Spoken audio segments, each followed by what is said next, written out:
18-year-old Amara Brooks crumples to the gritty floor of O'Hare International Airport, her bright yellow sundress soaked with tears as cold handcuffs snap around her wrists. Security officers yank her from the gate, her boarding pass, to Stanford's pre-med program fluttering away, her dreams crushed by a baseless theft charge. She was so close to escaping prejudice, but now she's a spectacle, humiliated. Unbeknownst to the smirking guards, her father, Judge Malcolm Brooks, speeds toward them, ready to unleash hell. This arrest will spark a battle they can't imagine. What happens when justice fights back? Before we dive in, let me know where you're watching from. And if you stand for justice, hit like and subscribe for more stories that demand truth. Amara Brooks steps into the sprawling chaos of Chicago's O'Hare International Airport, her heart pounding with a mix of nerves and exhilaration, her bright yellow sundress swaying with every step. At 18, she's a straight-A student, from the South Side, where crumbling schools and whispered stereotypes tried to dim her light, but she burned brighter, earning a spot at Stanford's pre-med program.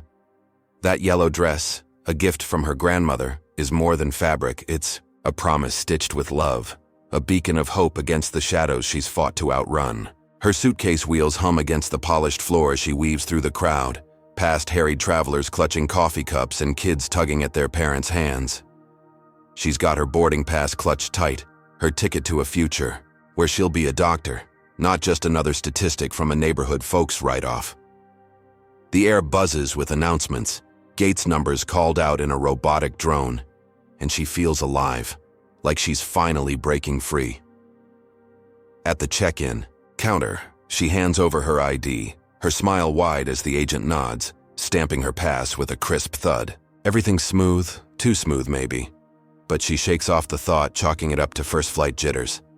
She's never flown alone before, and today's the day she proves she can. After breezing through the line, she spots a guy about her age near a pretzel stand, his Stanford hoodie a dead giveaway, red letters bold against gray cotton. His name's Jamal Carter, she learns, when she walks up, her voice cutting through the din, asking if he's headed to the same program. He turns, his brown eyes lighting up with recognition, and they click instantly. Two black kids from tough corners of the world chasing the same dream. He's got a quick laugh, tells her he's from Detroit, and they swap stories about late-night study sessions and teachers who doubted them. Jamal's got a scholarship too, pre-med like her, and they're buzzing about dissecting cadavers and eating bio-oakum when Amara notices a woman standing a few feet away, her blonde hair pulled tight in a bun, her lips pursed like she's sucking on a lemon. Karen Ellis, though Amara doesn't know her name yet, grips her designer purse with white knuckles, her blue eyes darting to Amara's dress, then her braids, then back to the dress, like she's sizing up a threat. Amara brushes it off. She's used to stares, the kind that linger too long, that assume too much, but she's not here for that today. She's here to fly, to soar, to leave all that behind. She and Jamal keep talking, their voices rising over the clatter of rolling luggage. Him joking about how he'll faint the first time he cuts into a corpse, her laughing so hard she almost drops her phone. They're mid-sentence, planning to grab seats together on the plane, when the air shifts, heavy and sharp, like a storm rolling in. 3 security officers barrel through the crowd, their boots stomping, radios crackling, and Amara's stomach twists as they zero in on her. The lead guy, a stocky figure with a buzz cut and a badge that says Officer Grayson, plants himself in front of her, his voice booming, cutting through the terminal's hum, asking if she's been to the duty-free shop. She blinks, confused, says no, she's been right here. But he's not listening. He's barking about a stolen diamond bracelet, his words loud enough to turn heads. Passengers slow down, craning their necks, some pulling out phones, others whispering, and Amara feels the heat creeping up her neck. She tries to explain, her voice steady at first, saying she's just a student, showing her boarding pass. But Grayson snatches her suitcase, unzipping it with a rough yank. Her stuff spills out, textbooks thudding to the floor, her favorite hoodie crumpling in a heap, a pack of pens scattering like confetti. The second officer, a wiry woman with a pinched face badge reading Lisa Hayes, grabs Amara's arm, pulling her aside as Grayson keeps digging, holding up a granola bar like it's evidence. Jamal steps forward, saying she's been with him the whole time, but Grayson snaps at him to back off or he's next. The third officer, a lanky guy with a bored expression, just stands there, arms crossed, watching the show. Amara's pleading now, her voice cracking, telling them she didn't do anything, that she's got a flight to catch. But Grayson's not hearing it. He's shouting about procedure, about witnesses, and Karen Ellis steps up, pointing at Amara, saying she saw her slip something in her bag. The lie's so blatant Amara almost laughs, but the crowd's growing, a sea of eyes judging her, some pitying, some sneering, and she feels like she's shrinking, her dress a spotlight she can't escape. Hayes starts patting her down, hands rough, invasive, and Amara's cheeks burn, tears pricking her eyes as a kid nearby asks his mom why that girl's in trouble. Grayson pulls out her wallet, flipping through it, tossing her student ID aside, like trash, and Amara's begging them to stop, to listen, but they're a wall, unmovable, deaf to her truth. Jamal's filming now, his phone shaky, yelling that this is wrong, but Grayson shoves him back, warning him to stay out of it. The terminal's a circus, people gawking, some muttering about these types, others looking away, and Amara's world narrows to this moment, her future slipping through her fingers. She catches Karen's smirk, a flicker of triumph in those cold eyes, and it hits her. This isn't random. This is personal, targeted, a trap she didn't see coming. Grayson slaps cuffs on her wrists, the metal biting into her skin, and they start dragging her away, her suitcase left open, her books splayed out like a crime scene. She stumbles, her dress catching on her heel, and the last thing she sees before they pull her through a side door is Jamal's face, helpless, furious, promising he'll do something. The gate fades behind her, her flight boarding without her, and Amara's chest tightens, her breath hitching as she realizes this isn't just a delay. It's a demolition, a public stripping of everything she's built. Her grandmother's voice echoes in her head, telling her to hold her head high, but right now, all she can do is keep from falling apart as they haul her into the shadows, away from the life she was so close to claiming. This is her welcome to the world, a lesson in how fast hope can turn to ash, and she doesn't know yet that it's only the beginning, that the woman in the bun and the officer with the smirk have no idea who they've just crossed or how far this will spiral.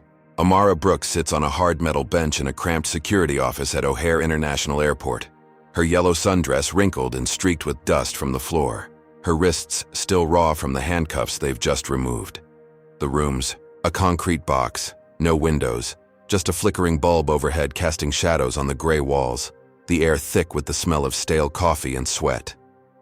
Officer Paul Grayson looms over her, his buzz cut glinting under the light, his thick arms crossed as he smirks, his badge catching the glow like a taunt. She's still shaking from the chaos in the terminal, the crowd stares burning into her memory, but she forces her voice steady, telling him she's innocent, that she's never even stepped into a duty-free shop. Her words bounce off him, useless, as he leans in close, his breath hot with disdain, saying, "These kids always have excuses," his tone dripping with the kind of certainty that doesn't need proof. She pulls her Stanford acceptance letter from her bag, the paper creased but proud, holding it up like a shield, explaining she's a student, not a thief, headed to pre-med, a future doctor. Grayson snorts, snatching it from her hand, glancing at it before tossing it onto the cluttered desk, muttering something about how it doesn't mean squat.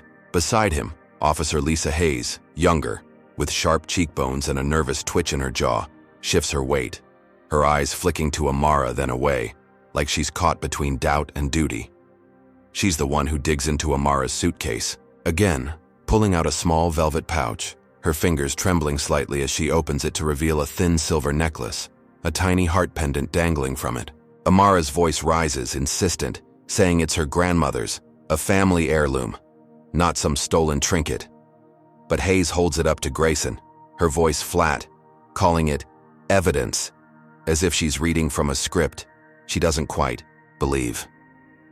The third officer, a lanky guy with a lazy slouch, badge reading Officer Tom Reed, leans against the wall, picking at his nails, barely looking up, like this is just another Tuesday. Amara's chest tightens, her mind racing, wondering how this spiraled so fast, how a chat with Jamal turned into this nightmare. She tries to reason, asking what proof they have, who this so-called witness is. But Grayson cuts her off, saying they've got a description. That's enough. And she knows without him saying it that the description is her skin, her dress, her existence. Her phone's buzzing in her pocket, probably Jamal or her mom, but Hayes confiscates it, sliding it into a plastic bag with a shrug, saying it's protocol. Amara's not giving up. She's been raised to fight, so she demands they call her parents, her voice cracking but firm, telling them her dad's a judge, he'll sort this out. Grayson's smirk widens, his eyes glinting with mockery as he picks up the desk phone, dialing slow, like it's a game.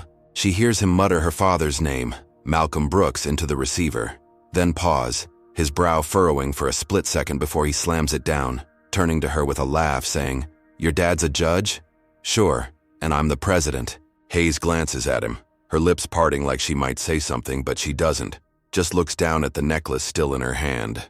Amara's heart leaps. She thinks she's won, that he's rattled, that her dad's name carries weight even here, and for a moment she can breathe, imagining Malcolm storming in, suit sharp, voice booming, making this right. But then Grayson nods to Reed, who grabs a keyring from the desk, and before she can process it, they're hauling her up, pushing her toward a heavy steel door at the back of the room. She stumbles, her sandals slipping on the slick floor, asking where they're taking her, what's happening. But Grayson just grunts, saying they need to hold her until they sort it out. The door clangs open, revealing a tiny cell, barely 6 feet by 6, a stained cot in the corner, a single bulb buzzing overhead. They shove her inside, the lock clicking shut with a finality that echoes in her bones. And she's alone. The walls closing in, her dress a crumpled mess around her knees. She bangs on the door, yelling that she's got a flight, that Stanford starts tomorrow, that this is wrong, but their footsteps fade, leaving only silence. She sinks to the cot, her hands trembling as she clutches the edge, tears spilling hot down her cheeks, the weight of it all crashing down. She thinks of Jamal out there, probably watching her plane take off without her, his face twisted with worry, and she wonders if he's calling her dad, if anyone knows she's here. The letter's still on the desk outside, her proof, her lifeline, but it's useless now, just paper they won't read. She wipes her eyes, trying to hold on to her grandmother's words, to be strong, but the cell feels like a tomb, burying her dreams under concrete and steel. She doesn't know how long she sits there, minutes or hours, the bulb flickering like it's mocking her, when she hears the gate announcement faintly through the walls, her flight to California departing, the sound a knife in her gut. She's missed it, her chance, her escape, and the realization chokes her, a sob ripping free as she curls into herself. Out in the terminal, Jamal's pacing, his phone pressed to his ear, leaving voicemails for Malcolm, his voice tight with panic, saying they took her, he doesn't know where, it's bad. He's helpless, stuck behind the glass doors, watching passengers board, their lives moving forward while Amara's stalls, trapped in a cage she didn't earn. Back in the cell, Amara's mind spins, replaying Grayson's sneer, Hayes' hesitation, the crowd's judgment, and she wonders if this is what it means to be seen, not as a student, not as a dreamer, but as a threat, a problem, a lie they've already written. She doesn't hear the faint buzz of a phone outside, doesn't see Grayson glance at it, his smirk faltering as a name flashes on the screen. Doesn't know yet that her lifeline's closer than she thinks. But right now, she's alone, locked, away, her future slipping through the cracks, and the question gnaws at her. How do you fight when the world's already decided you're guilty? Hey, what do you think, folks? Comment number 1 if you're raging at how they treated Amara. Hit like if you're rooting for her to turn this around, and subscribe if you want to see justice hit back hard. Ever wonder how far someone will go to crush a dream they can't understand? Stick around, because this story's about to flip everything you expect. What happens when a father's fury meets a system built to break his daughter? Amara Brooks huddles on the cot in the dim holding cell at O'Hare International Airport, her yellow sundress clinging to her legs, damp with sweat and tears, the faint hum of the terminal muffled through the thick steel door. Her hands twist, together, nails digging into her palms, her mind a whirlwind of fear and fury, replaying the moment Grayson locked her in, his smirk a brand on her memory. The bulb above flickers, casting jagged shadows across the peeling paint, and she flinches at every distant sound, hoping it's rescue, dreading it's worse. She's lost track of time. Her phone gone, her flight long departed, and the weight of Stanford slipping away presses on her chest like a stone. Then a commotion erupts outside, voices sharp and rising, footsteps pounding closer, and the door flies open, slamming against the wall with a clang that jolts her upright. Judge Malcolm Brooks storms in, a 6'4" tower of authority in a charcoal suit, his broad shoulders filling the frame, his dark eyes blazing with a fury that could melt steel. Behind him, Dr. Evelyn Brooks, her mother, strides in, her white coat swapped for a navy blazer, her face a storm of worry and wrath, her heels clicking like gunfire on the concrete. Malcolm's voice booms, deep and resonant, demanding to know why his daughter's here, why she's caged like a criminal, his words slicing through the stale air. Officer Paul Grayson stumbles back, his buzz cut suddenly less imposing, his meaty hands fumbling as he tries to explain, stammering about a theft report, a witness, procedure. His smirk's gone, replaced by a sheen of sweat on his forehead, his eyes darting to Lisa Hayes, who's clutching Amara's necklace like it's a lifeline, her lips parted in a silent plea for backup. Tom Reed, the lanky one, straightens from his slouch, his bored mask cracking as he shifts toward the desk, grabbing Amara's crumpled Stanford letter like it might save him. Malcolm doesn't wait for their excuses. He's already citing law, his voice a hammer, saying they've detained a minor without parental notification, violated her rights, and he wants her out now. Evelyn rushes to Amara, pulling her into a fierce hug, her hands smoothing her braids, whispering that she's safe, that they're here, her breath warm against Amara's ear.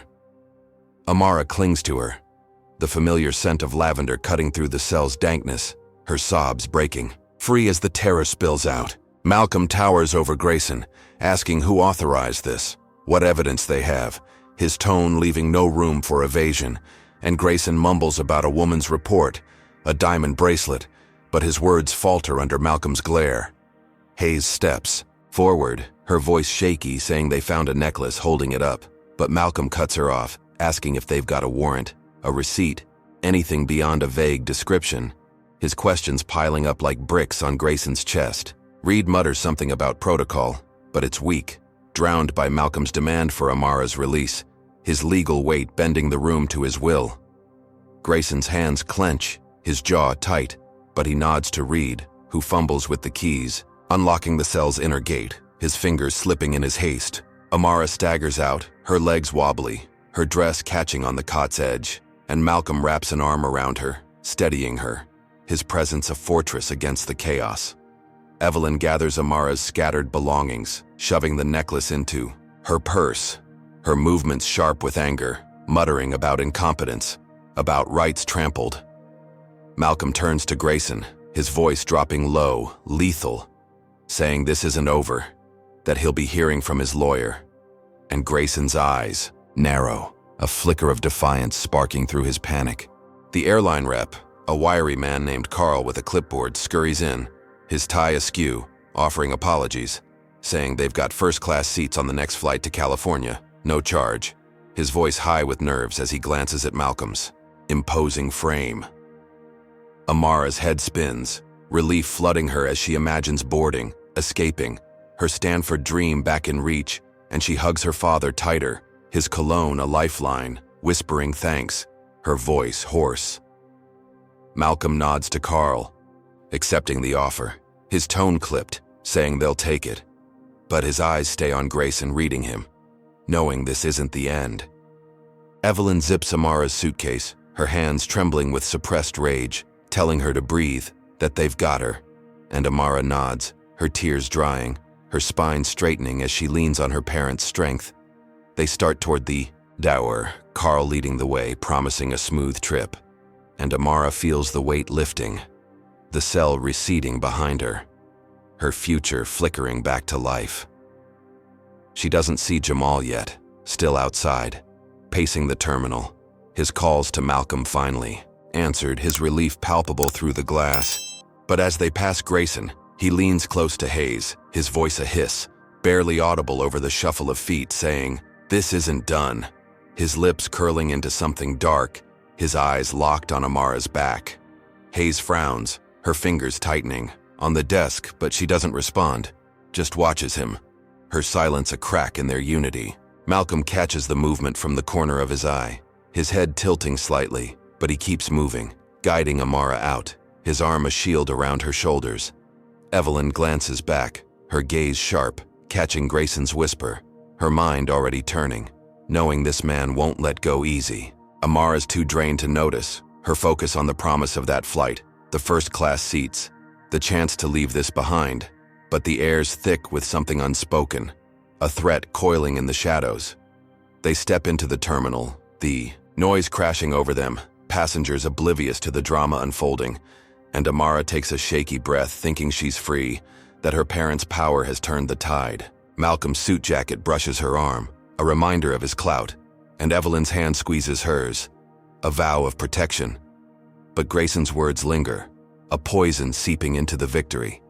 He's still in the office, his fist clenched on the desk, his mind racing, plotting, a man who doesn't bend, who doesn't lose, and Amara's relief is a fragile thing, a bubble waiting to burst. She doesn't know yet that this is just the first battle, that the war's brewing, that Grayson's pride won't let him stop, that her yellow dress has painted a target she can't shake. They head toward the gate, Carl chattering about boarding, times, and Amara lets herself hope, lets herself believe it's over. But the storm's only beginning, and her father's arrival, mighty as it is, has lit a fuse that's about to blow everything apart. Amara Brooks walks through O'Hare International Airport's bustling terminal, her yellow sundress smoothed out as best she can manage, her suitcase rolling behind her, the weight of the holding cell still clinging to her like a second skin. Judge Malcolm Brooks strides on her left, his suit crisp despite the chaos, his jaw set with a quiet fury that keeps her steady, while Dr. Evelyn Brooks flanks her right, her navy blazer a stark contrast to the white coat she'd wear in the ER, her hand brushing ascending the escalator to the gate. Carl, the jittery airline rep, scurries ahead, clutching his clipboard, promising a smooth first-class ride to California, his voice a nervous chirp over the terminal's roar. Amara's legs still tremble from the cell, but her parents' presence is a lifeline, pulling her toward the next flight, a chance to reclaim her Stanford dream. She spots Jamal Carter near the gate, his Stanford hoodie a beacon in the crowd, his face lighting up with relief as he rushes over, saying he's been calling, that he's not leaving without her. She manages a weak smile, her voice hoarse, thanking him, her heart lifting at his loyalty, a tether to the future she almost lost. Malcolm nods at him, a silent approval, while Evelyn squeezes her hand, whispering that they'll get through this, her touch a balm on Amara's frayed nerves. The boarding call crackles over the speakers, and they shuffle into line, first-class tickets in hand, the promise of plush seats and a fresh start just minutes away. Amara's chest loosens, her breath easier, thinking maybe, just maybe, the worst is behind her.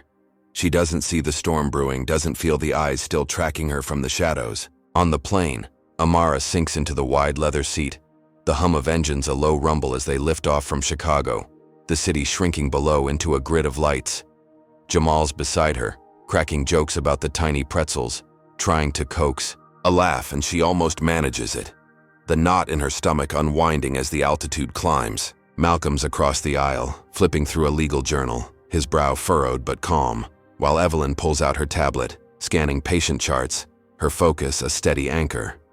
Amara leans back, closing her eyes, picturing Stanford's sunlit campus, the labs where she'll dissect her first cadaver, the life she's fought for. The flight's smooth, the attendants polite, offering her a soda with a smile, and she sips it, letting the fizz settle her nerves. She doesn't know yet that back on the ground, a video's spreading like wildfire, a grainy clip shot by Karen Ellis, the woman with the tight bun and tighter grip on her purse. It's edited, ruthless, showing edited out profanity, Amara, slipping a diamond bracelet into her bag at the duty-free shop, her yellow dress a glaring flag, her movements clipped to look sneaky, guilty. It's a lie, a fabrication, but it's convincing, looping online, racking up views, shares, likes, the comments a cesspool of hate. Typical. Thief. Lock her up.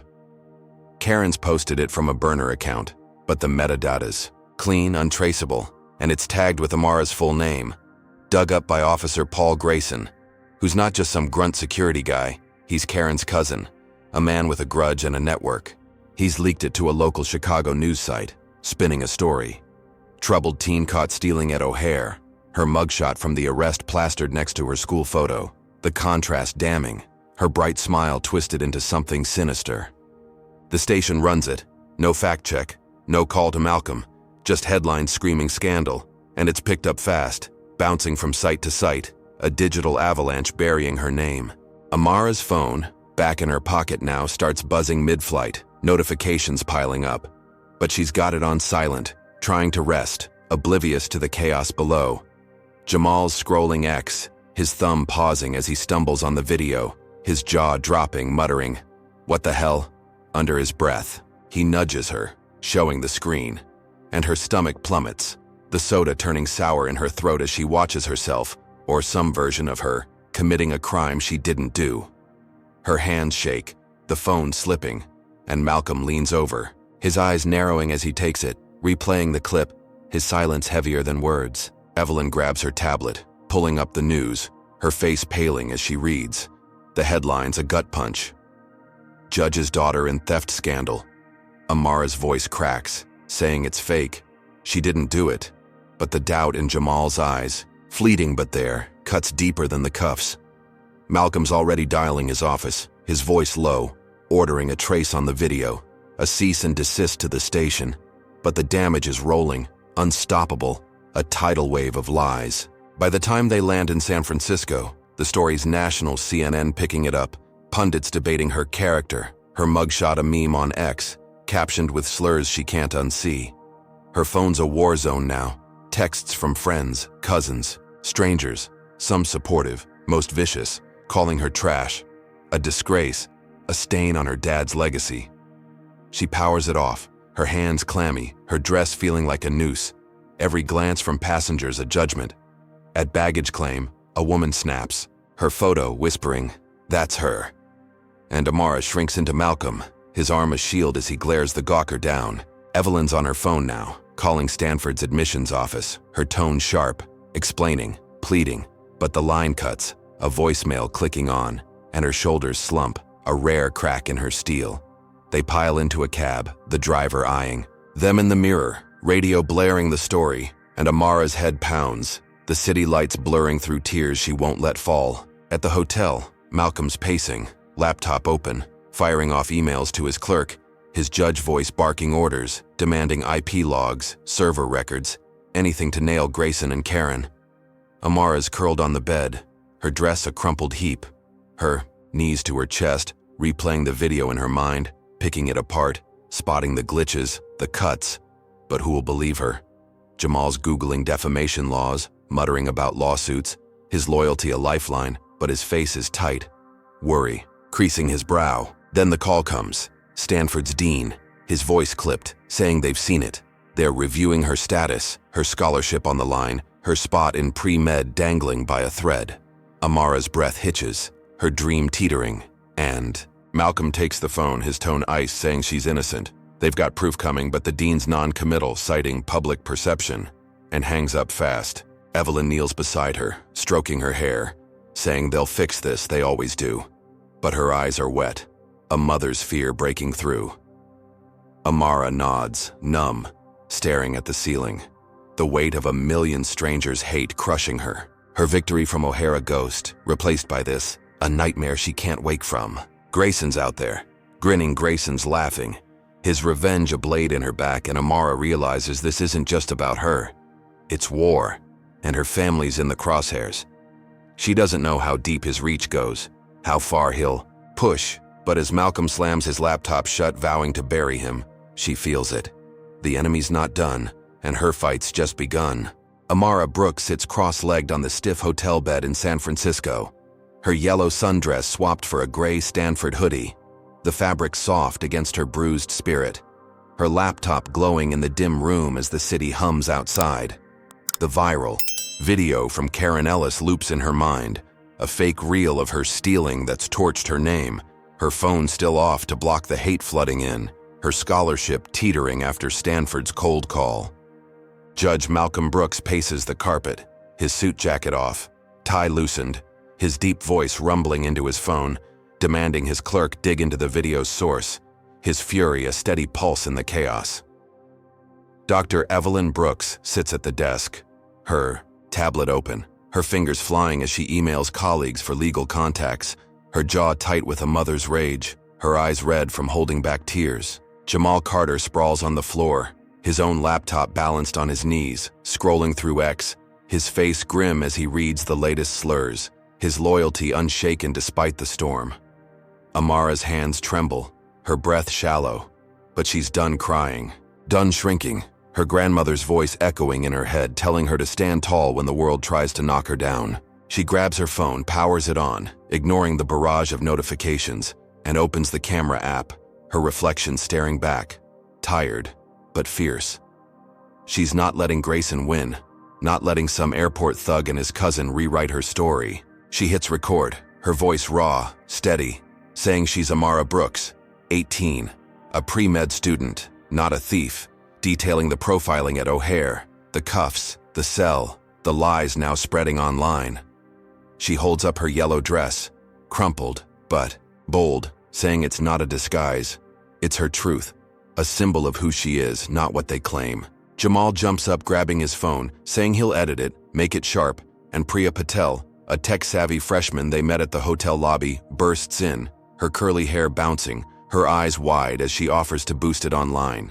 She's heard the story, seen the video, and she's in, her fingers already tapping on her tablet, pulling up platforms, hashtags, algorithms.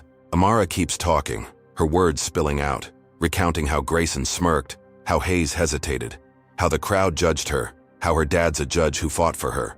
But this isn't just her fight, it's everyone's who's been targeted, dismissed, erased. She finishes, her chest heaving, and Jamal takes the file, splicing in clips of her Stanford letter, her ID, anything to prove she's real, not the monster in Karen's lie. Priya's on it, uploading to YouTube, X, TikTok, her skills a blur, as she tags civil rights groups, news outlets, anyone who'll listen, the title screaming, "They tried to break me, but I'm still here." It's live in minutes, views ticking up hundreds, thousands, millions. The counter spinning as comments flood in, some vile but most roaring support, calling out O'Hare, Grayson, the system. Amara watches, her pulse racing, a spark of hope, igniting as strangers type, "We believe you. Keep fighting. This is bigger than one girl." Back in Chicago, Grayson's at his apartment, beer in hand, smirking at Karen's video, thinking he's won. His suspension from O'Hare, just a bump, his pride intact. Then his phone pings, a buddy texting about Amara's post, and he pulls it up, his smirk fading as her face fills the screen, her voice cutting through his haze, her dress a taunt he can't ignore. He slams the bottle down, glass cracking, as protests spark outside O'Hare, signs waving, no more profiling, justice for Amara, the crowd swelling, news vans rolling in. Malcolm's on it too, filing a federal lawsuit against the airport, his clerk faxing papers, his name a thunderclap in legal circles, demanding accountability, damages, reform. Amara's video hits 10 million views, trending worldwide, and she feels it. A shift, a tide turning, her name clawing back from the mud. She's in the hotel, Jamal and Priya cheering, Evelyn hugging her, saying she's proud, Malcolm nodding, his eyes soft for once, saying she's a force. She thinks she's struck back, hard, that Grayson's reeling, that she's won this round. Her scholarship may be safe, her dream alive. But then the TV flickers on, a breaking news banner slicing through their relief. Grayson's face front and center, his buzz cut stark under studio lights, his uniform swapped for a cheap suit, his voice oily as he claims Amara assaulted him at O'Hare, that she swung at him in the terminal, that he's the victim here. He's got footage, grainy, doctored, showing her lunging, a shadow that could be anyone, but it's tagged with her name, aired on a fringe channel that doesn't care about truth, just clicks. The anchor nods, solemn, saying they've got Exclusive. Evidence. And X explodes again. Doubters flipping, supporters wavering, the tide shifting back. Amara's jaw drops, her victory crumbling, her hands clenching the hoodie as Jamal mutters, "This is bullshit." Priya scrambling to trace the clip, finding it's from a server Grayson's buddy's own, untraceable for now. Malcolm's on the phone, shouting at his team, saying it's perjury, they'll sue again. But the damage is instant, visceral, her name trending with violent now, her inbox flooding with death threats. Her dorm address leaked somehow. A brick through, her window waiting in her future. Evelyn pulls her close, saying they'll fight it. But her voice shakes, and Amara's stomach twists, realizing Grayson's not just a bully. He's a machine, relentless, his pride a weapon he'll wield to the end. She stares at the screen, his smirk back, mocking her, and she knows this isn't over. It's deeper, darker, a war she didn't sign up for but can't escape. Hey, what's your take on this twist? Comment number 1 if you think Grayson's gone too far. Hit like if you're cheering Amara's comeback, and subscribe if you're hooked on this fight for justice. Can you believe someone would fake a whole assault just to win? How do you think Amara's going to claw her way out of this one? Amara Brooks steps onto Stanford's palm-lined campus, her gray hoodie zipped tight, her yellow sundress folded away in her dorm, a relic of a day she's trying to bury. The California sun beats down, warm against her skin, but her stomach churns, the echo of Grayson's fake assault video looping in her head, her name still trending with venom online despite her viral truth. She's been at school a week, dodging stares from classmates who whisper behind notebooks, her scholarship intact for now after Malcolm's fierce calls to the dean. But the air feels fragile, like it could crack any second. Jamal Carter walks. Beside her, his Stanford hoodie faded from nervous sweat, his chatter about their biolab a lifeline she clings to, his loyalty a steady drumbeat in the chaos. Priya Patel's back at the dorm, digging into Grayson's doctored clip. Her tech skills a quiet war against the lies. But Amara's focus is on class, on proving she belongs, her backpack heavy with textbooks she's already half read. She's mid-sentence, joking with Jamal about dissecting frogs when the world tilts, a shadow falling fast across the path. 4 figures in black hoods burst from the bushes, their faces masked, their fists clenched, and before she can scream, they're on her, shouting slurs that hit harder than their blows. "Go back where you came from. Thieving bitch." The words of venom she knows too well. The first punch lands on her jaw, a crack that snaps her head back, pain exploding white-hot as she stumbles, her bag crashing to the ground, books spilling across the dirt. Jamal lunges, yelling her name, but a fist catches his ribs, doubling him over. His breath a wheeze as he hits his knees. Amara swings wild, her nails raking a mask, tearing it half off, revealing a scarred cheek, a glint of hate in pale eyes. But another thug grabs her arms, pinning them, his grip iron as a boot, slams into her stomach, knocking the air from her lungs. She gasps, folding, her hoodie ripping at the shoulder, the yellow dress flashing in her mind like a taunt, a target she can't shed. They're fast, coordinated, not random punks, but a pack with a purpose. Their voices a chorus of rage calling her out by name. "Amara Brooks, you think you're untouchable?" She twists, kicking, her sandal flying off but a fist clips her temple. Stars bursting in her vision, blood trickling warm down her cheek. Jamal's back up, tackling one, his skinny frame no match but fighting anyway, taking a knee to the chin that sends him sprawling, his hoodie streaked with mud. The leader, scarred cheek glaring, leans close, his breath sour, hissing, "Drop the lawsuit, or next time you're dead," before shoving a folded note into her torn pocket, his weight a threat as he pins her to the ground. Footsteps pound closer, students shouting, a campus cop's whistle shrieking, and the attackers bolt, melting into the trees, their black shapes swallowed by dusk.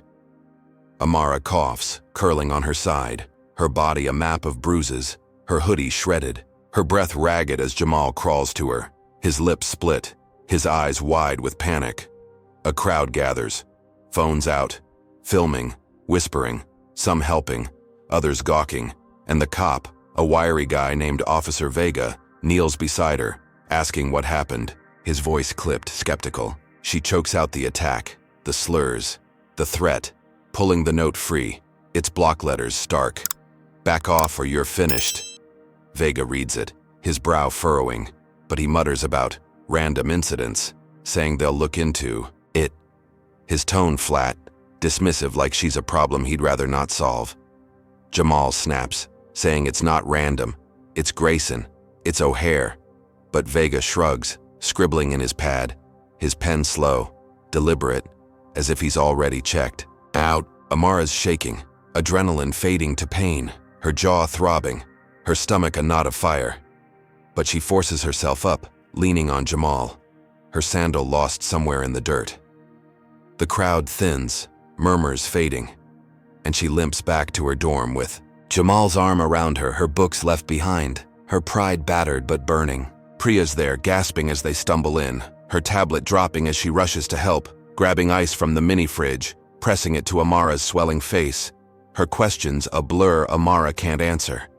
She sinks onto her bed, the note clutched.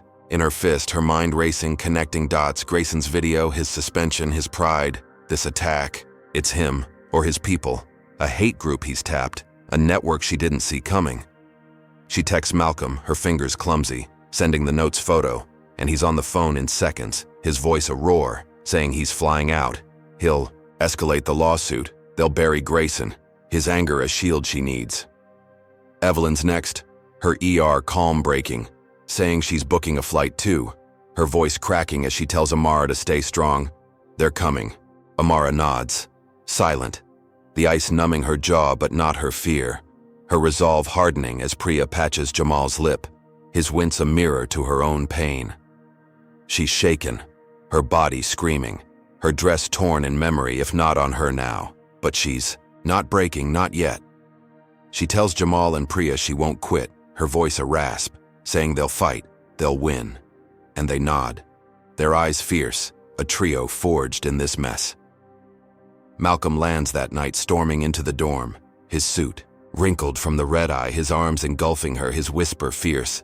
"They won't touch you again." Evelyn's beside him checking her bruises, her doctor's hands gentle but trembling, vowing to sue the campus too, her fury a quiet blaze. Amara clings to them, her lifeline, her dress a ghost in her closet, thinking this is it, they've got this. Grayson's overplayed his hand, but as they plan, her phone buzzes, a blocked number texting a photo. Jamal tied up, bloodied, a warehouse wall behind him, a voice message clicking on, low and guttural. "Drop everything, or he's gone." Her heart stops, her victory ash, her eyes locking on Malcolm's, realizing Grayson's not done. He's escalating, and this war's about to bleed deeper than she ever imagined. Amara Brooks stands in her Stanford dorm room, her gray hoodie hanging loose over a tank top, her yellow sundress still folded away, a silent witness to her scars. Her jaws a dull ache, purple bruises blooming across her skin from the attack. The ice Priya pressed to her face now melted into a puddle on the desk. Judge Malcolm Brooks towers beside her, his suit rumpled from the overnight flight, his deep voice steady as he lays out their next move, his legal mind a fortress against the chaos. Dr. Evelyn Brooks sits on the bed, her navy blazer swapped for a sweater, her hands bandaging Amara's cuts with ER precision, her eyes fierce with a mother's resolve. Priya Patel hovers near the window, her tablet glowing, still tracing Grayson's fake video, her fingers restless as she mutters about firewalls and IP masks. The note from the attackers, "Back off or you're finished," sits crumpled on the nightstand, its thread a live wire in the room. But Malcolm's got it handled, he says, his clerk already drafting an injunction against O'Hare, his lawsuit escalating to demand Grayson's badge and a full audit of security. Amara's chest swells, her pain easing as her dad's words sink in, his plan a lifeline pulling her from the warehouse photo of Jamal, tied up, bloodied, that voicemail still echoing. "Drop everything, or he's gone." Malcolm's phone buzzes, his clerk on the line, and he steps into the hall, his voice a low growl as he pushes the case forward, citing the attack, the profiling, the video, lies. Evelyn finishes taping gauze to Amara's temple, her touch soft, but her words hard, saying they'll sue the campus too. That cop Vega's dismissal was negligence, her anger a scalpel cutting through doubt. Priya looks up, saying she's close to cracking the video's server, her eyes bright with a hacker's thrill, and Amara nods, her resolve stealing, thinking they're turning this around, that Grayson's slipping. Malcolm storms back in, his face lit with rare triumph, saying the judge granted the injunction. Grayson suspended again, O'Hare's forced to roll out bias training, the feds sniffing around now, his lawsuit a hammer cracking their defenses. Amara's lips twitch, a smile breaking through, her bruises throbbing less as relief floods her, her parents hugging her tight, Evelyn whispering they've got this, Malcolm saying he's proud, his arm a pillar she leans on. Priya grins, saying, the video's views are tanking, her counterpost gaining traction, and Amara feels it. A win. A real one. Her dream inching back into reach. They celebrate quiet, ordering pizza, the dorm filling with the smell of pepperoni and grease, a makeshift victory party as Malcolm maps out the next steps, his voice a steady hum, Evelyn joking about hospital food being worse, Priya crunching crusts while she codes. Amara bites into a slice, the cheese hot on her tongue, her body aching but her spirit lifting, thinking maybe Stanford's safe now, maybe she's clawed her way out. She doesn't see the shadows shifting, doesn't hear the whispers beyond. The walls doesn't know Grayson's not done, his suspension a spark to his rage, his mind a furnace forging something darker.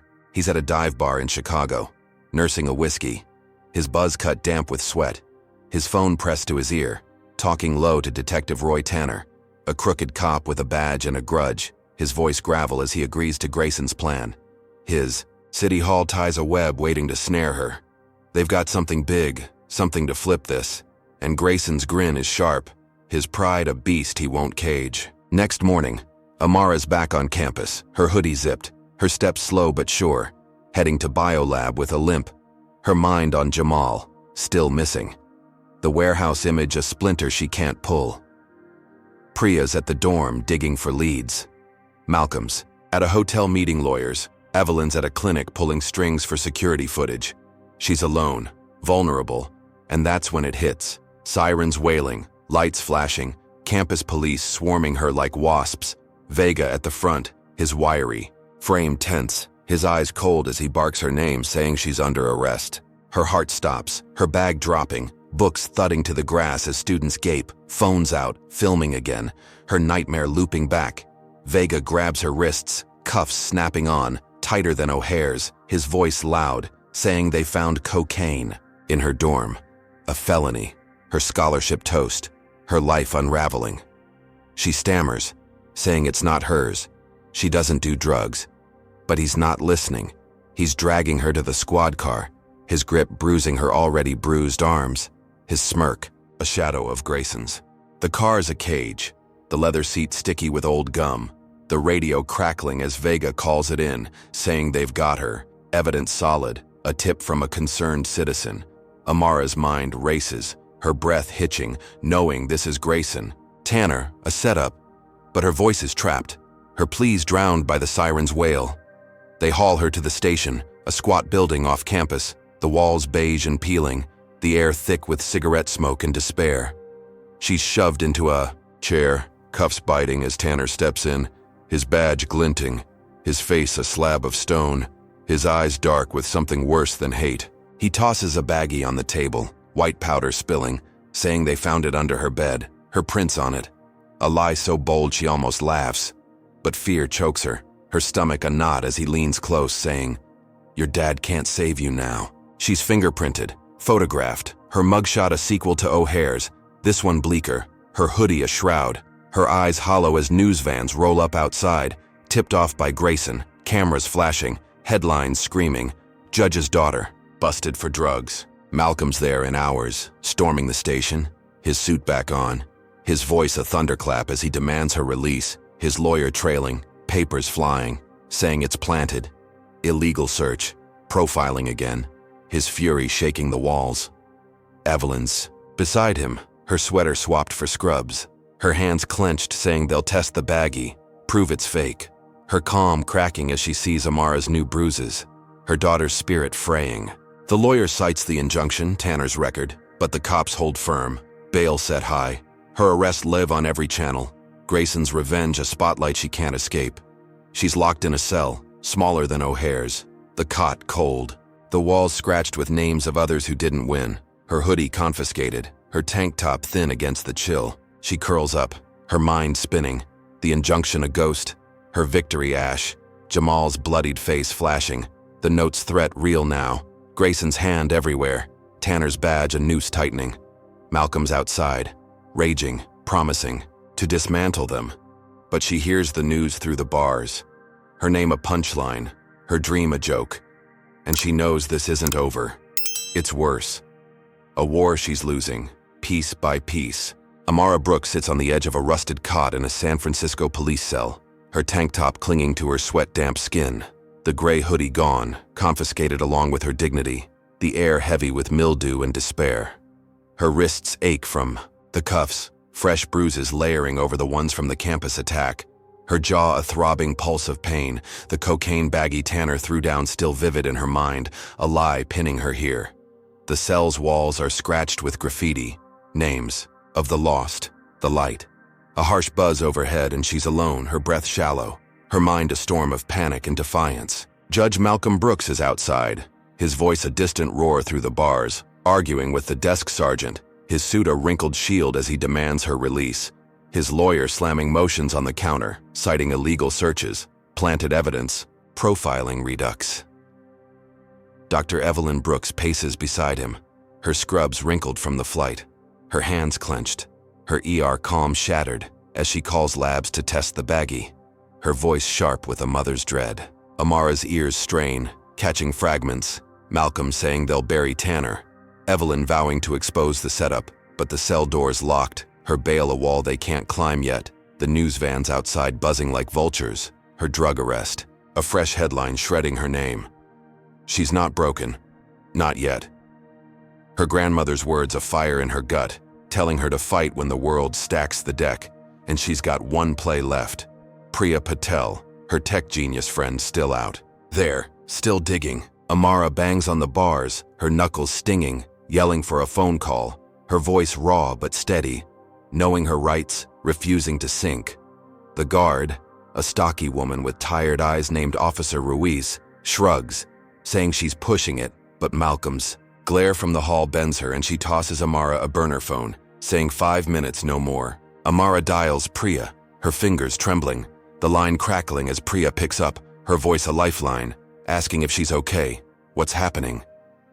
Amara spills it, the coke, Tanner, the frame-up, Jamal's kidnapping, her words tumbling fast, saying they need proof, something to flip this, and Priya's already on it, her tablet humming, saying she's hacked into Stanford's dorm security cams, chasing a lead. Amara's pulse races, her hope a thin thread, telling Priya to find Tanner, to catch him planting it, her breath hitching as she hears keys jangle, Ruiz signaling time's up. Priya's a whirlwind, back at the dorm, her curly hair wild, her eyes locked on screens, pulling feeds from the night before, her fingers dancing over keys, cracking passwords, dodging firewalls. She finds it, grainy footage from a hall cam, Tanner's slab face clear as he slips into Amara's room, his badge glinting, a baggie in his hand, planting it under her bed, his smirk a mirror to Grayson's.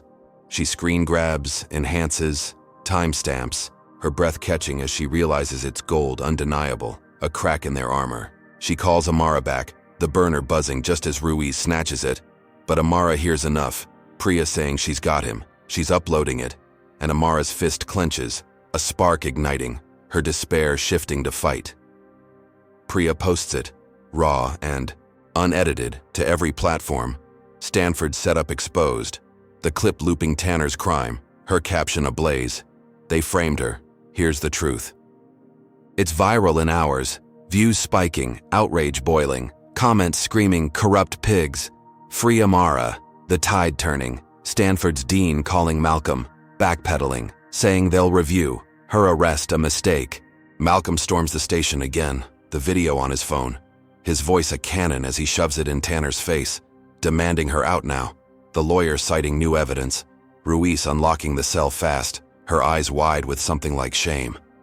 Amara stumbles free, her tank top torn, her legs weak, Malcolm catching her, Evelyn wrapping her in a coat, their arms a fortress as they push past Tanner, his stone face cracking, his fists balled but silent. The news shifts, CNN retracting, X flipping, Amara innocent trending. Grayson's name dragged in. His suspension a headline again. The feds circling tighter. Malcolm's lawsuit a battering ram now, hitting federal court. His clerk saying they've got a judge who hates dirty cops. Amara's back at the dorm, Priya hugging her. Her bruises screaming but her spirit soaring. Thinking she's done it, she's flipped it. Grayson's reeling. Jamal's next. She'll save him. She showers, the hot water stinging her cuts. Her tank top swapped for a fresh tee. Her resolve iron as Malcolm vows to end this. Evelyn saying they'll find Jamal. Priya grinning, saying they're unstoppable. But then her phone buzzes. A blocked number. Her hands shaking as she answers. A low voice cutting through static. Tanner's growl unmistakable saying, "You think you're smart?" Before she can speak, he plays it. A muffled cry. Jamal's voice pleading, a thud, then silence, followed by Tanner's snarl. "Drop everything or he's gone." The line dies. Her breath stops. Her victory collapsing. Her eyes darting to Malcolm, Evelyn, Priya. Their faces frozen as she replays it. The speaker crackling Jamal's fear. Her heart a hammer in her chest. Malcolm grabs the phone. His voice, a roar, saying they'll trace it. Evelyn's hands trembling as she calls cops she trusts. Priya diving back into her tablet, searching signals. But Amara's world narrows. The dorm walls closing. Her win a mirage. Grayson's reach a hydra. Tanner his claw. Jamal's life the blade at her throat. She sinks to the floor, her tee damp with sweat. Her bruises pulsing, realizing this isn't a win. It's a trap, and they're deeper, deadlier. A machine she can't outrun. Not yet. Hey, what do you make of this roller coaster? Comment number 1. If you're stunned they'd kidnap Jamal to silence her, hit like if you're rooting for Amara's grit, and subscribe if you're gripped by this fight against corruption. Can you imagine how far Grayson will push to crush her? Spirit, what's Amara going to risk to save her friend? Amara Brooks kneels on the dorm floor at Stanford, her fresh tee soaked with sweat, her bruises throbbing under the dim lamplight, the echo of Tanner's voicemail. Drop everything, or he's gone. A knife twisting in her gut. Jamal's muffled cry replays in her head, his bloodied face from the photo. A ghost she can't shake, her hands trembling as she clutches the phone. The blocked number, a dead end. Judge Malcolm Brooks looms over her, his suit jacket off, his sleeves rolled up. His voice a low growl as he tells his clerk to trace the call. His legal mind racing, his eyes dark with a father's fury. Dr. Evelyn Brooks stands by the window, her scrubs wrinkled, her phone pressed to her ear, calling trusted cops from her ER days, her voice tight, pleading for help, her hands shaking as she glances at Amara. Her daughter's pain a wound she can't stitch. Priya Patel's at her tablet, her curly hair a mess, her fingers flying as she pings cell towers, hacks traffic cams. Her voice a frantic hum, saying she's got something. A signal near an old warehouse district south of campus. Her screen glowing with a map, a red dot pulsing. Amara's breath catches, her resolve snapping into place, her pain a fuel now, not a chain. And she stands, saying she's going. She's getting Jamal. Her voice a rasp but iron, her eyes locking on Malcolm's, daring him to stop her. Malcolm grabs her arm, his grip firm, saying it's too dangerous, the police are coming. But Amara pulls free, her tee tugging at her cuts, saying Jamal's her brother in this fight. She won't leave him, not after everything. Evelyn steps in, her doctor's calm fraying, saying she needs a plan, not a suicide run. But Priya's already ahead, pulling up blueprints, a derelict storage site off Highway 1. Her tablet a lifeline as she maps entry points, cameras, exits. Amara nods, her mind sharp, saying she'll use Priya's tech. Go in quiet. Get him out. Her heart pounding as Malcolm relents, his jaw tight, saying he'll cover her, call in favors, keep the feds close but not too close. Evelyn hands her, a pocket knife from her bag, her eyes wet, saying be smart, come back. Her hug fierce as Amara slips it into her pocket, her tee a thin shield against the night. Priya sinks her phone to the tablet, a live feed of hacked cams, her voice steady, saying she'll guide her, watch her back, and Amara's out the door, her sneakers silent on the stairs, the campus dark, the air cool with a salt tang from the bay. She takes Jamal's beat-up Honda, The keys he left in her dorm a stroke of luck, the engine coughing as she speeds south. Priya's voice in her earpiece, directing her past gas stations, strip malls, into a maze of crumbling warehouses, their windows black, their walls tagged with faded graffiti. The red dot blinks, a single-story block with a rusted roof, and Amara parks a block away, her breath fogging in the chill, her phone screen dim as Priya whispers about a side door.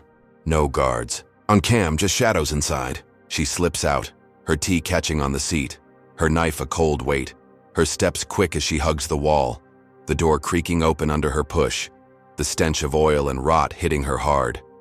Inside, it's a cavern, crates stacked high, a single bulb swaying, casting jagged light, and she hears it, a groan. Jamal's voice weak from the back. She moves, Priya's feed spotting him, tied to a chair, his hoodie torn, his face swollen, blood crusted on his lip, and Amara's heart lurches, her sneakers silent as she creeps closer, her knife out, cutting his ropes, his wrists raw, his eyes fluttering open, whispering her name, relief a flicker in his pain. He's barely up, leaning on her, his legs shaky when the air shifts, a boot scuffing behind a crate, and Tanner steps out, his slab face a mask of rage, his gun glinting, his voice a snarl saying, "You just don't quit." Amara freezes, Jamal sagging against her, her knife useless, her breath a hiss as Tanner advances, his badge a mockery, his finger on the trigger. She thinks fast, shoving Jamal behind a crate, her body a shield as she grabs a rusted pipe from the floor, her arm screaming with pain as she swings, catching Tanner's wrist, the gun clattering, his roar filling the space. He lunges, his bulk, slamming her to the ground, her tea ripping, her bruises bursting anew, but she rolls, her knife slashing his calf, his curse a bellow as he stumbles. She scrambles, grabbing the pipe again, swinging hard, cracking his skull, his eyes rolling back as he drops out cold, his blood pooling on the concrete. Jamal's up, staggering, and she pulls him out, Priya's voice frantic saying, "Cops are close, get out now," her feed spotting lights flashing a mile off. They stumble to the car, Jamal wheezing. Amara's hands slick with sweat and blood, the engine roaring as she floors it, Priya guiding them back, cop sirens wailing behind but fading as she weaves through alleys, her pulse a drum, her tea a rag now, her victory bitter, but real. They hit campus, Malcolm and Evelyn waiting, their arms engulfing her. Jamal, his wounds a map of their fight. Evelyn's doctor hands checking him, Malcolm's voice vowing Tanner's done. Grayson's next. The police roll in, Vega leading, his wiry frame tense as they cuff Tanner, his head bleeding, his story crumbling as Priya's cam footage hits their radios. Grayson's name spilling from Tanner's lips under pressure, his empire cracking. Amara breathes, her body a wreck, her spirit soaring, thinking she's won. Jamal's safe, Grayson's exposed, her family whole, the feds circling tighter, Malcolm saying he'll bury them all, his lawsuit a tidal wave now. But then the night splits, a boom shaking the dorm, glass shattering as a fireball erupts miles away. Malcolm's phone buzzing, his clerk screaming their Chicago home's gone. A bomb, Evelyn in the ER, critical. Grayson's hate group a parting gift from jail, his reach of venom she didn't see. Amara's knees buckle, her tea clinging, her victory ash. Jamal's hand gripping hers, Priya's tablet crashing. Malcolm's roar a broken thing, Evelyn's fate a blade in her chest. She staggers, her eyes burning, her resolve a ember now, swearing revenge, her voice a whisper, saying they'll pay, they'll all pay, as sirens wail, the war exploding beyond her grasp. Grayson's laugh a ghost she'll hunt to the end. Amara Brooks sits on a hospital bench outside Evelyn's room in San Francisco, her torn tee swapped for a borrowed scrub top, her bruises a dull ache under the sterile lights, her hands clenched as machines beep through the wall, her mother, fighting for life after the bombing. The Chicago house is rubble, a crater Grayson's hate group carved with explosives, a message delivered from his jail cell, and Amara's chest burns, her victory over Tanner a hollow shell. Jamal's rescue, a fleeting high now crushed. Judge Malcolm Brooks stands beside her, his suit gone, his shirt untucked, his voice a ragged whisper as he talks to cops on his phone, demanding answers, his eyes hollow, his wife's blood on his hands from the rush to the ER.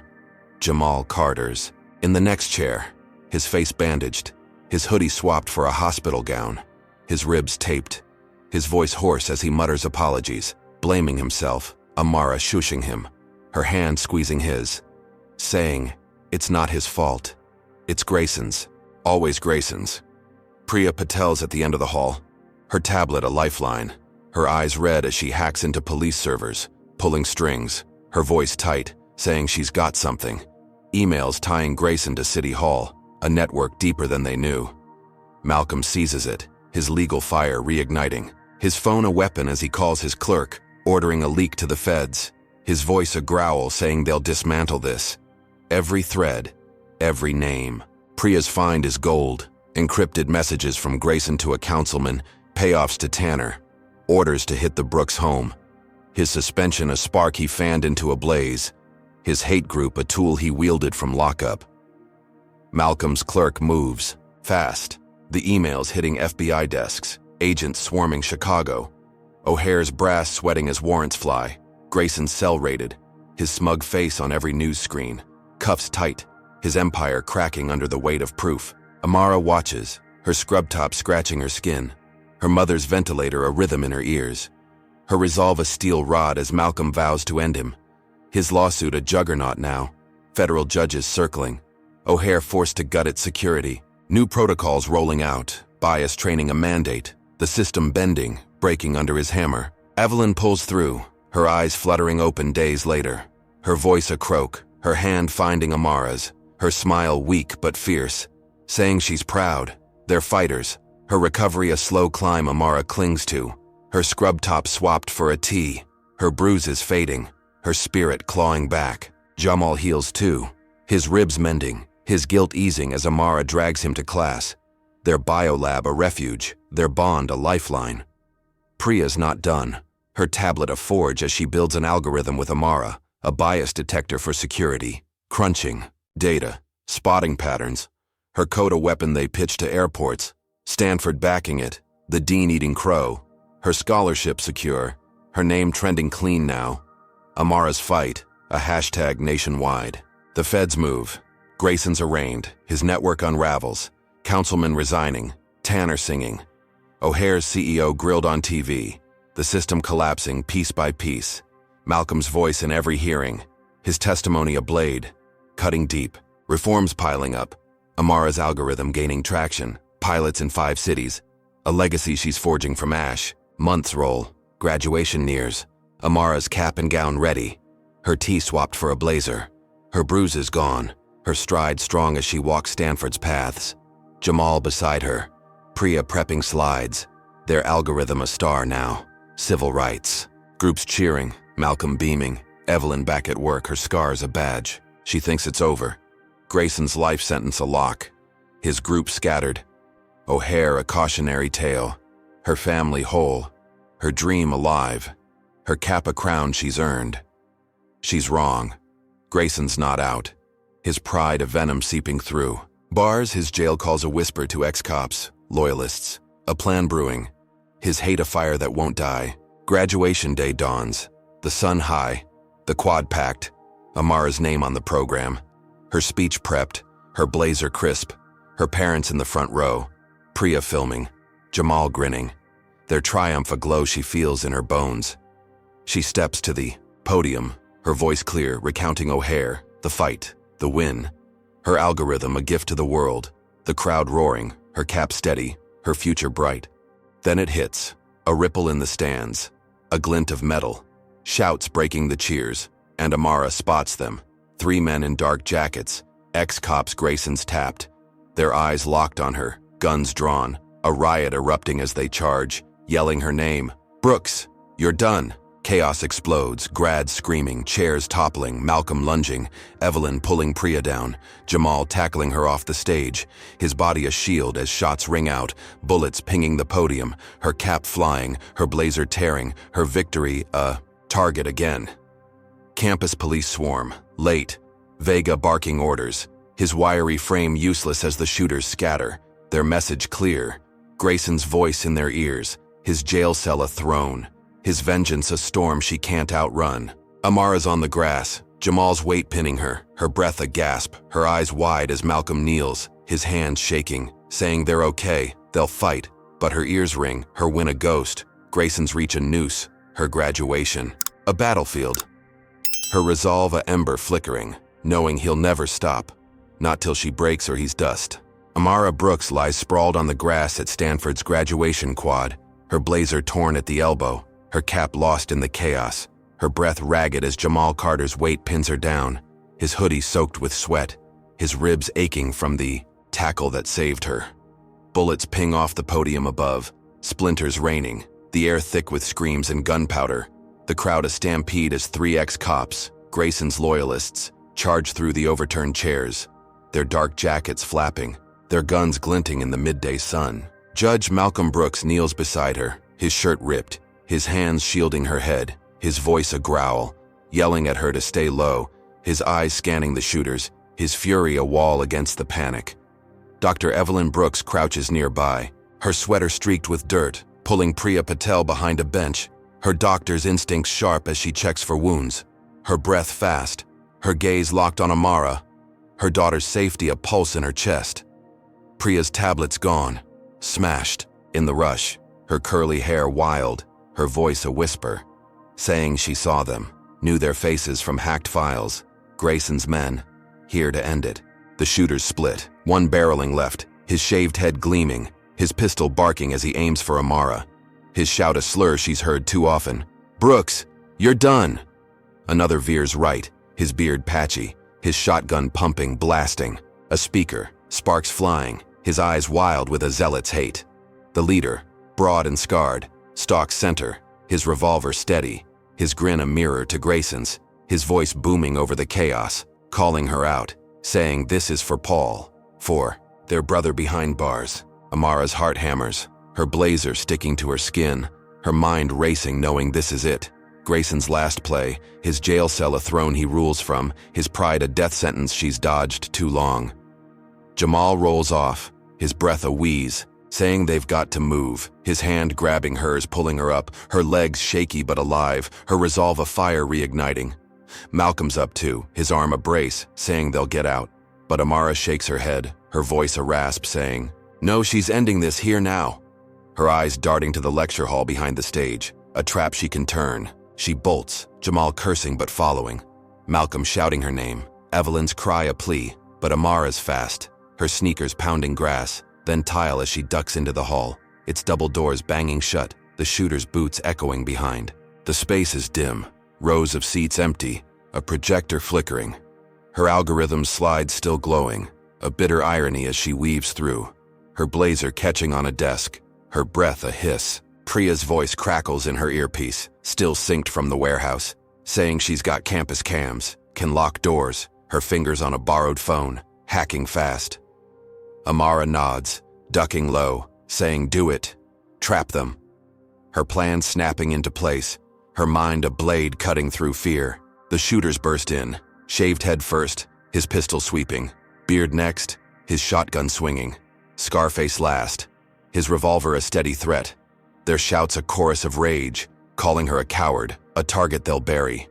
She lures them deeper, her footsteps loud, then silent, slipping behind a podium, her hand finding a loose cable, her pocket knife from Evelyn a glint in her fist. Priya hits the locks, a clank echoing as steel bolts slam shut, trapping them inside, their curses rising, shaved head banging the door, beard blasting a wall, plaster raining, Scarface stalking closer, his eyes narrowing, sensing her.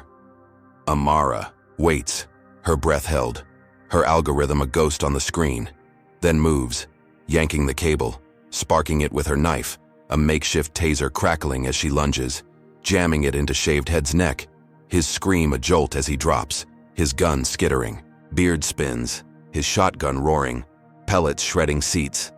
But she dives, rolling, her blazer ripping fully now, her knee slamming tile, pain a flash she ignores.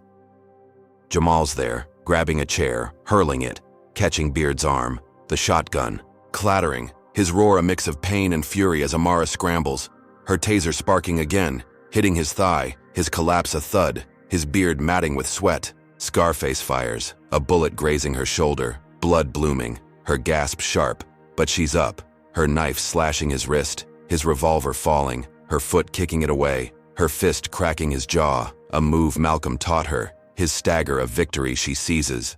The hall's a wreck, bodies down, guns scattered, her breath a pant as Jamal grabs her saying she's insane, she's alive, his grip tight, her blood dripping, her blazer a rag, her triumph a raw edge. Campus police crash in, Vega late again, his wiry frame tense, cuffs out, his voice barking as they haul the shooters up, their groans a chorus, Scarface spitting Grayson's name, his loyalty a chain the feds snap. Malcolm storms in, Evelyn behind, their arms engulfing her shoulder burning, her tea beneath the blazer soaked, their relief a flood as Priya stumbles in. Her phone a trophy, cam footage rolling, evidence piling. Grayson's plan a bust, he's sentenced days later, life without parole, his jail calls leaked, his empire dust. O'Hara footnote, Amara's algorithm law now, her name a beacon, her cap reclaimed, her diploma in hand, her graduation a battlefield she's won. She stands with Jamal, Priya, her parents, the quad quiet now, her voice steady, saying they did it, they're free, her shoulder bandaged, her spirit a phoenix, thinking it's over. Grayson's gone, her fight done. But then, weeks later, a letter slips under her dorm door, no stamp, no return. Her name scrawled in black ink, her hands cold as she opens it, the words a chill. This isn't over. It's not Grayson's hand, he's locked tight, but a shadow, an ally, a promise. Her breath catching, her victory a thread fraying, her eyes darting to Malcolm, Evelyn, Jamal, Priya. Their faces a question she can't answer. Her war a ghost, waking anew, her resolve a ember she'll stoke, knowing peace is a lie, the fight her life now. Grayson's echo a drum she'll silence, someday, somehow. Amara Brooks adjusts her pink blazer in her Chicago apartment, the fabric a deliberate echo of that yellow sundress from years ago, her scars a faint map beneath, her reflection steady in the mirror as she preps for a gala honoring her work. It's been 4 years since Stanford, her graduation a battlefield she turned into triumph, Grayson's life sentence a chain she forged, her bias detection algorithm now in 23 airports worldwide, a shield against the profiling that nearly broke her. She's 22, a med student at Northwestern, her pre-med dream alive, her name a whisper in justice circles, her family healed, her fight a legacy. Judge Malcolm Brooks knocks on her door, his suit impeccable, his graying hair a crown, his voice warm as he says they're late, his pride a glow she feels in her bones. Dr. Evelyn Brooks follows, her sweater elegant, her scars from the bombing a quiet strength, her smile soft as she adjusts Amara's collar, saying she's a star tonight. Her recovery, a miracle they cherish. Jamal Carter's in the living room, his hoodie swapped for a tie, his ribs long mended, his grin wide as he teases her about speeches. His med school app's a bond they share. Priya Patel's there too, her tablet retired for a dress, her algorithm co-creator status a badge. Her eyes bright as she says they've changed the world, her tech a spark that lit this fire. They pile into Malcolm's car, the Chicago skyline, glittering, the gala at a downtown hotel, a buzz of suits and gowns. Amara's pink blazer a standout as they enter, her stride confident, her shoulder scar a twin she ignores. She's the keynote, her speech a weave of O'Hare's chaos, the attacks, the algorithm, her voice clear, her hands steady, the crowd of activists, lawmakers, donors leaning in, their applause a wave she rides. Her parents beam from the front, Jamal and Priya beside them, their nods a chorus, her journey a tale they've lived, her blazer a symbol, not a target now, but a flag. She finishes, her words a call to keep fighting, her algorithm a tool for systems to bend, not break. Her, capped from that bloody graduation a memory she's turned to gold. The room stands, clapping, her chest swelling, her victory a mountain she's climbed. Grayson's shadow a dust she's swept away, or so she thinks, her smile genuine, her future a horizon she owns. Then the air shifts, a figure steps from the crowd, her blonde hair sleek, her dress a sharp red, her heels clicking as she approaches, her blue eyes cold, familiar, a ghost Amara knows but can't place, not yet. It's Karen Ellis, the woman from O'Hare, the purse clutcher, the liar whose video sparked this war. But she's not just that, not anymore. Her posture regal, her voice smooth as she says, "Amara Brooks, impressive," her lips curling, her presence a chill in the warm room. Amara freezes, her blazer suddenly tight, her mind flashing to that terminal. Karen's smirk, the fake theft, the cuffs, her breath catching as Malcolm steps forward, his hand on her arm, his voice low, asking who this is, his eyes narrowing, sensing a trap. Evelyn's beside him, her sweater a shield, her gaze sharp, saying she remembers. The witness, the start. Her doctor's mind ticking, piecing it. Jamal and Priya close ranks, their faces tense. Jamal muttering her name, Priya's hand twitching. For a device she doesn't have. The gala's hum fading, the spotlight hers alone now, but not how she planned. Karen extends a hand, her nails polished, her smile a blade, saying she's Senator Karen Ellis now. Illinois' rising star. Her election a quiet climb Amara missed. Her power a web she spun from shadows. Amara's stomach drops, her handshake, limp, her voice a rasp, asking what she wants. Her blazer a weight as Karen leans close, her whisper a venom saying, "You thought you won?" The room spins, Amara's eyes darting, Karen's face a puzzle snapping into place, her features too close to Grayson's, the jaw, the sneer, a truth she didn't see, couldn't see till now. Karen pulls back, her voice louder, saying she's Paul's sister. Grayson's blood, hidden in plain sight.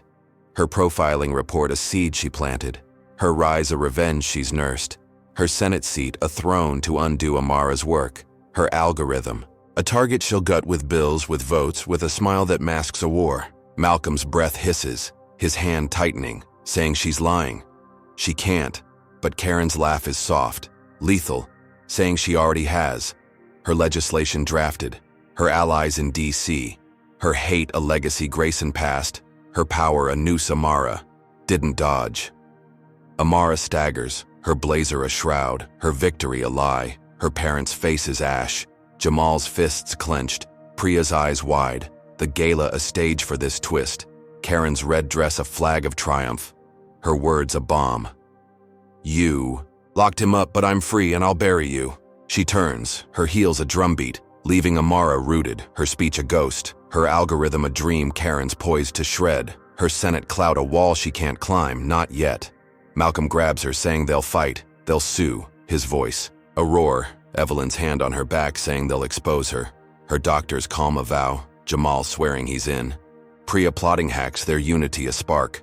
But Amara's silent, her pink blazer a taunt now. Her mind a storm, Karen's face a mirror to Grayson's.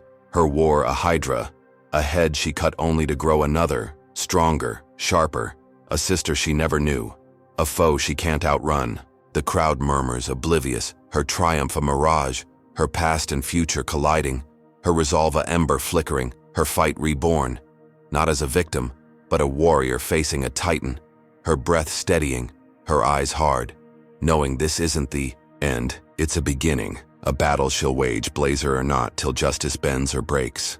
Airport staff kicked out black girl, but regretted everything when her father arrived, is a gripping tale of resilience against systemic racism, revealing profound lessons. Amara Brooks' journey teaches us that injustice doesn't strike once, it's a relentless beast, striking through profiling, violence, and betrayal, as seen from her wrongful arrest at O'Hare to the bombing of her home. Yet, her story underscores that strength isn't just enduring. It's fighting back with ingenuity, like her algorithm to detect bias, turning pain into purpose.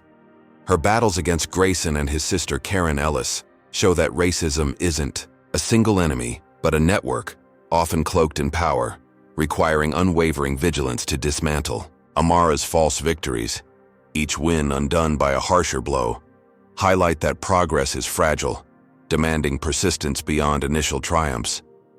Her family and friends, from Malcolm's legal might to Priya's tech savvy, prove that collective support can tip the scales, even when the system bends against you.